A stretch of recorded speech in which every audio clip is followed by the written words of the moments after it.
मालिक का नाम जन्मों जन्मों के पाप कर्मों को जलाने वाला,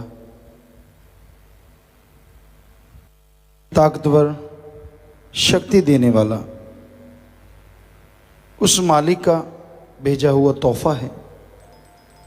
जो उसे कबूल कर लेते हैं, नाम से जुड़ जाते हैं, वो पल पल मालिक के रहमो करम को हासिल करते रहते हैं। और जो सीरियसली नहीं लेते, राम नाम से नहीं जुड़ते, सुमरन नहीं करते, उन्हें वो रहमतें, दया में रहमत के खजाने नहीं मिल पाते, हालांकि वो उसको पाने के हकदार होते हैं। सुमरन अति जरूरी है। आधा घंटा सुबह शाम कोई बहुत ज़्यादा टाइम नहीं है, बहुत ही कम टाइम है, पर इतना ही टाइम मालिक को दिया करो। आधा घंटा सुबह, आधा घंटा शाम को, लगातार सुमन करो। कम से कम टाइम, ज़्यादा घंटा 2 घंटे, जितना आप दे सकते हो। जितना उसकी याद में बैठोगे, खुशियाँ उतनी ज़्यादा हैं। जितनी चीनी डालोगे, मीठा तो उतना ही होना है। जितना सुमन करते हो, जितनी भक्ति इबादत करते हो, उतना ही मन दब के रहेगा। इसका कोई भरोसा नहीं। कब ये सांप की तरफ फन उठा ले और कब इंसान को डस दे। सबसे शातिर, चालबाज आदमी नहीं होता, उसका मन होता है। आज के युग में लोग बात करते हैं तो उसका भी कोई मतलब होता है। पता नहीं वो उसके बदले में क्या चाहते हैं, पता नहीं क्या प्लानिंग होती है, पता नहीं क्या सोच होती है। उसके पीछे कोई बुरी सोच, कोई नेगेटिव थॉट्स। अदरवाइज लोग बात करना भी पसंद नहीं करते। मालिक के प्यारे, अच्छे संस्कारों वाले ही बेगर्ज निस्वार्थ भावना से प्यार करते हैं, बात करते हैं। वरना आज लोगों के चाल चलन में, बातचीत में गर्ज ही गर्ज छुपा हुआ है। गर्ज पूरा नहीं होता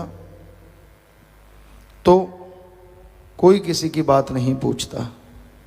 गर्ज अगर पूरा होता है तो लोग उसके गीत गाते हैं, लोग उसको वाह वाह कहते हैं, लोग उसके मुरीद, उसके दोस्त बन जाते हैं।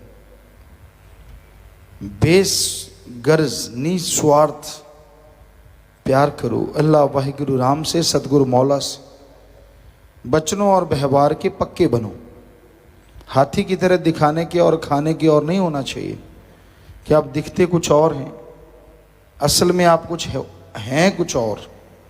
अगर आप ऐसी भावना रखते हैं तो आप का हाल बुरा होने वाला है।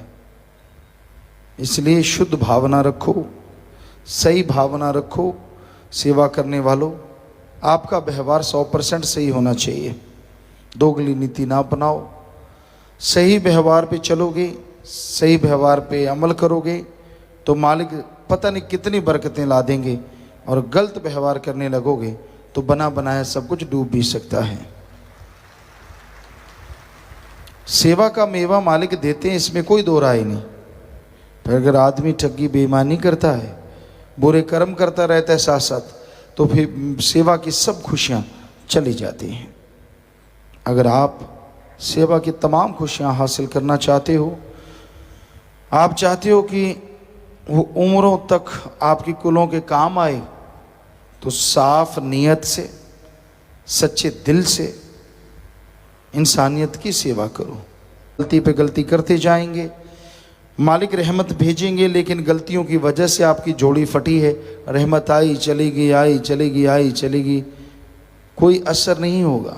आप जैसे थे वैसे रह जाएंगे। फिर आप दोष देंगे अल्लाह को, वाहिगुरु को, राम को, सतगुरु को।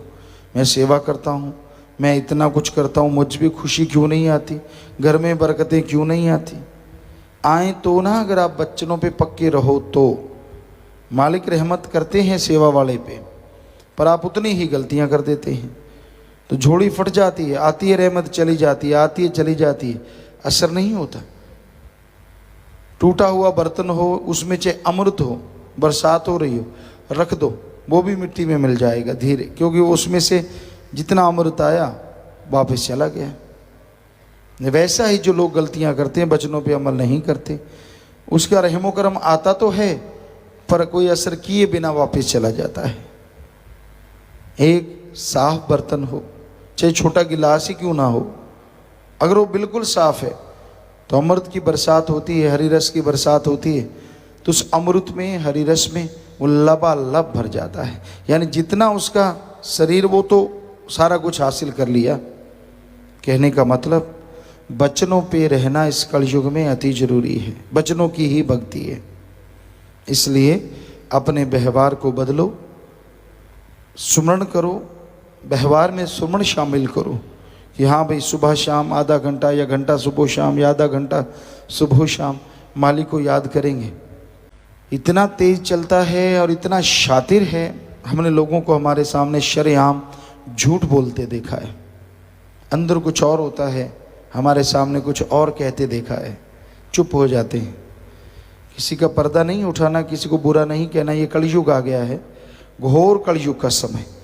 कुछ समय ऐसा भी होता था, साईं मस्ताना जी महाराज भगा देते थे, चला जा भाई घर चला जा, या निकल, कोई ज़रूरत नहीं, लेकिन वो मालिक के प्यारे बाहर खड़ जाते कि कोई बात नहीं। और फिर साईं जी थोड़ी देर बाद, भाई वो चला गया, नहीं गया तो बुलाओ उसको, फिर बुलाते और अपने रहमत के खजाने उसकी झोली में लबालब भर देते। पर आज का दौर बदल चुका है। आज का दौर तो ये है कि हाथ जोड़ जोड़ के लोगों को समझा लें, मान जाएं तो भला, ना माने तो भला, क्या कर सकते हैं। सख्त अल्फाज शब्दों में, लिखने में तो लिखे जा सकते हैं, बोलने में आज का दौर ऐसा है, कोई मालूम नहीं कौन सा आदमी पूंछ उठा के भाग ले, कुछ पता नहीं किसको कौन सी चीज चुप जाए। हमें ये कभी समझ नहीं आया लोगों का अजीबोगरीब व्यवहार। हालांकि समझ तो होता है, लेकिन अगर दुनियावी तौर पे कहें कि इतनी बड़ी सभा में सत्संग, साथ संगत को ही वचन होता है, पूरी संगत को, किसी को कभी कोई पर्सनली नहीं कहा जाता। अब जो वचन कर रहे हैं मालिक करवा रहे हैं, हम तो खाक हैं, और आपको लगता है कि ये मेरे को कहा जा रहा है, तो इसका मतलब आप में कमी है, और आप में कमी नहीं है तो आपको क्यों लगता है, ये समझ नहीं आती। जब आप में कोई कमी नहीं है, जब आप सही हैं, तो आपको कभी लगना नहीं चाहिए। इसलिए भाई पीर फकीर तो समय के अनुसार, पंजाबी में कहावत है, जैसी वाह वैसा उल्लाह, जैसी हवा चलती है वैसी ओट ले ली जाती है। सो जैसा कलयुग का दौर है, फकीर भी छोड़ देते हैं कि राम तू जान, हम तो अपने ड्यूटी बजाएंगे, वो तो नहीं छोड़ते। वचन तो करने ही है, कहना ही है सब कुछ, पर पर्सनली किसी को कहना बड़ा ही मुश्किल है। और पहले ऐसा होता था, सात्संगत आती, मिलना, वचन करवा लेने, उस पर 100% अमल करना और हाथों हाथ रहमो करम से माला माल हो जाना। आज तो क्यों किंतु परंतु ने जगह ले ली है। यहाँ से भी कोई वचन हो तो भी क्यों, किस लिए। और इंसान अपने गिरेबान में नहीं देखता, 10 लोग दूसरे को देखेंगे, अच्छा ये उसको कहा जा रहा है, अच्छा ये उसको, अरे तू अपने आप की संभाल ले, किसको कह रहे हैं किसको नहीं कह रहे, तूने क्या लेना है। क्योंकि संत किसी एक को पर्सनली कभी नहीं कहते, पूरी साथ संगत के लिए वचन होते हैं। वो अलग बात होती है कि आदमी जिसमें जैसी कमियां होती हैं उसको वैसे वचन अपने पे लगते हैं। भक्ति वालों को भक्ति वाले वचन जच जाते हैं, हाँ ऐसे भक्ति करनी चाहिए, ऐसा करना चाहिए। ये तो सारे पवित्र ग्रंथों में लिखा हुआ है कि सत्संग वही होता है जिसमें ये लगे कि मुझे कहा जा रहा है। उस सत्संग ही क्या हुआ जिसमें ये लगे ही ना कि नहीं यार पता नहीं किसको कह रहे हैं। आप बैठे हैं तो आपको ही कहा जा रहा है, आप सुन रहे हैं तो आपको ही कहा जा रहा है, और आप में जो कमियां हैं उनको निकाल दो। उल्टा तकरार करते हैं। तो भाई हम तो कभी किसी का बुरा ना सोच सकते हैं, ना करना तो दूर की बात है, सोचते भी नहीं। मालिक से दुआ करते रहते हैं, प्रेयर करते रहते हैं, अरदास करते रहते हैं। इंसान की मर्जी है उन वचनों को कैसे मानता है, अमल करता है, सुन के चलता है, या अपनी ईगो में, अपने अहंकार में, अपनी खुदी में डूबा हुआ पीर फकीर की बात को छोड़ देता है, अमल नहीं करता कि मेरी बेइज्जती हो जाएगी, अगर मैंने स्वीकार कर लिया लोग क्या कहेंगे, सारे खिल्ली उड़ाएंगे, वो नहीं मंजूर। अपना अहंकार सलामत रहे, चाहे कुलों की बर्बादी हो जाए, ये लोगों को मंजूर है। ऐसा हमने देखा है। जरा छोटी छोटी सी बात भी कबूल करने को तैयार नहीं होते, कुछ भी बात नहीं होती, और जब उसके पीछे बर्बादी का तूफान आ जाता है फिर हाथ जोड़ते हैं, जी गलती हो गई। तो करते क्यों हो, मानते क्यों नहीं? इसलिए भाई वचन सुनो और मानो। इसलिए संत पीर फकीर बात कहते हैं, किसी का दिल दुखाने के लिए, किसी को तड़पाने के लिए, किसी का मन बुरा और हावी करने के लिए वचन नहीं करते। संत कहते हैं आप सुमन करो, वो तो आपके फायदे की है, उसमें तो गलत बात नहीं। संत ये कहते कि नाम जपो, अब ये तो कोई गलत नहीं, आप नहीं जपते लगेगा आपको भी कि मुझे कह रहे हैं, तो फिर जपो। जाप करोगे आपका मन काबू में आएगा, आपके अंदर की बुराइयां दूर होंगी और मालिक की दया में रहमत के काबिल आप बनते जाएंगे। बहुत बड़ी बात है। लोग बैठ के यह स्कीम बनाते हैं, योजनाएं बनाते हैं कि हमने ठगी कैसे मारनी है, बुरे कर्म कैसे करने हैं, लेकिन ये शाह मस्तान दाता रहबर का दर है। यहाँ बैठ के लोग ये सोचते हैं हमने बुरी आदतें कैसे छोड़नी है, खुशियों के आलम में रंग जाना है, और कैसे अल्लाह वाहिगुरु सतगुरु मौला को मनाना है। दिन रात मालिक के आशिक इसी में डूबे रहते हैं, और उनकी जिंदगी जितनी आनंदमय होती है दूसरा कोई कल्पना भी नहीं कर सकता। उसकी याद में अगर आंसू भी आ जाता है, वो भी एक अलग कसक पैदा कर जाता है, एक इश्क की आग लगा जाता है, और उस आग में उस इंसान की तमाम बुरे कर्मों की राख हो जाती है।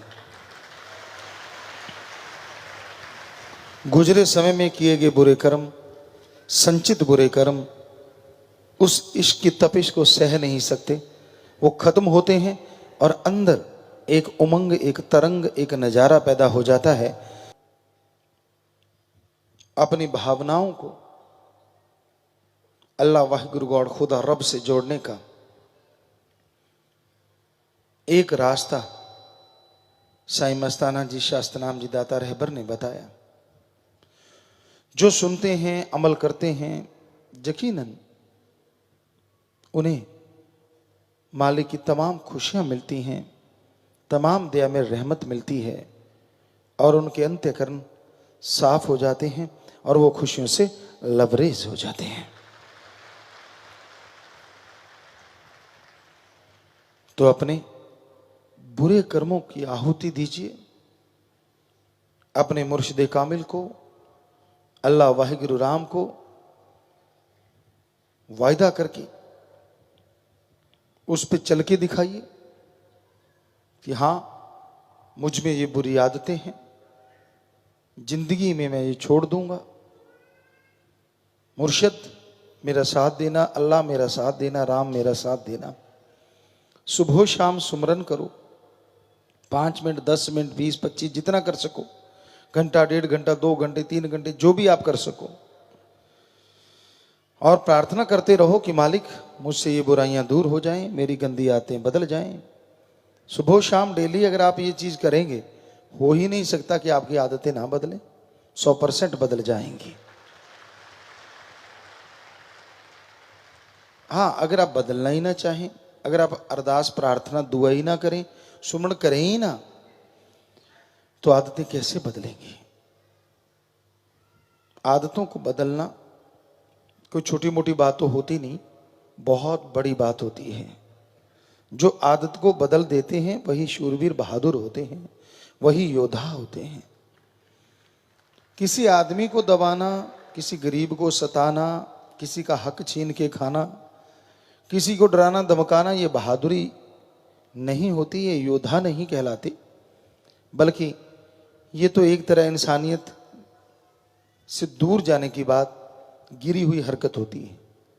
अगर आप में गैरत है, आप में अणख, बहादुरी है, अगर वाकई आप माँ बाप का नाम रोशन करना चाहते हैं तो एकांत में बैठो, सुमरन करो 5 मिनट, फिर सोचो 5 मिनट सुमरन करने के बाद, सुमरन से पहले सोचो मालिक मेरे में जो कमियां हैं मुझे नजर आ जाएं। 5 मिनट सुमरन करो, फिर आंखें खोलो, फिर सोचो अपने बारे में कि आप कौन कौन से गुल खिलाते हैं, कौन कौन सी बुरी आदतें आप में हैं। और जो लगता है कि आपको बुरी आदत है 100% सतगुरु आपको दिखा देंगे कि ये बुरी आदतें हैं। उन बुरी आदतों को फिर रोजाना प्रार्थना करके एक एक करके छोड़ते जाओ कि मालिक आज मैं ये छोड़ रहा हूं, मुझे ताकत देना। और उसके बाद सिमरन करो 15 मिनट, आधा घंटा, घंटा, 2 घंटे, जो भी आप करना चाहते हैं। तो उनको लेके आप ऐसा करते रहेंगे, यकीनन वो आते छूट जाएंगे। और जैसे भंडारे का ये महीना जाता है तो फिर सुमन करने से पहले बस एक बात कहें कि जितनी भी मैंने बुरी आदतें छोड़ी हैं सतगुरु मौला वो मेरे नज़दीक ना है। रोजाना बुरी आदतों को याद करके सुमन करो तो वो बुरी आदतें भाग जाएंगी और मालिक का प्यार मोहब्बत रंग लाएगा, खुशियों से आप लबरेज होते जाएंगे। इंसान जो बन गया हो नहीं सकता कि उसमें आदतें ना हो, अच्छी भी और बुरी भी। किसी में अच्छी ज्यादा होती हैं, किसी में बुरी ज्यादा होती हैं। अच्छी ज्यादा है तो इतराओ मत, मन का क्या भरोसा कब चारों खाने चित कर दे। बुरी है तो ਧੰਨ ਸਤਿਗੁਰੂ ਤੇਰਾ ਹੀ ਆਸਰਾ। ਗੁਰੂ ਜੀ ਦੀ ਪਿਆਰੀ ਸੰਗਤ ਨੂੰ ਨਿਵੇਦਨ ਕੀਤਾ ਜਾਂਦਾ ਹੈ ਕਿ ਹਰ ਰੋਜ਼ ਸਤਸੰਗ ਸੁਣਨ ਦੇ ਲਈ ਸਾਡੇ ਚੈਨਲ ਡੇਰਾ ਸੱਚਾ ਸੌਦਾ ਨੂੰ ਸਬਸਕ੍ਰਾਈਬ ਕਰ ਲੈਣਾ ਜੀ।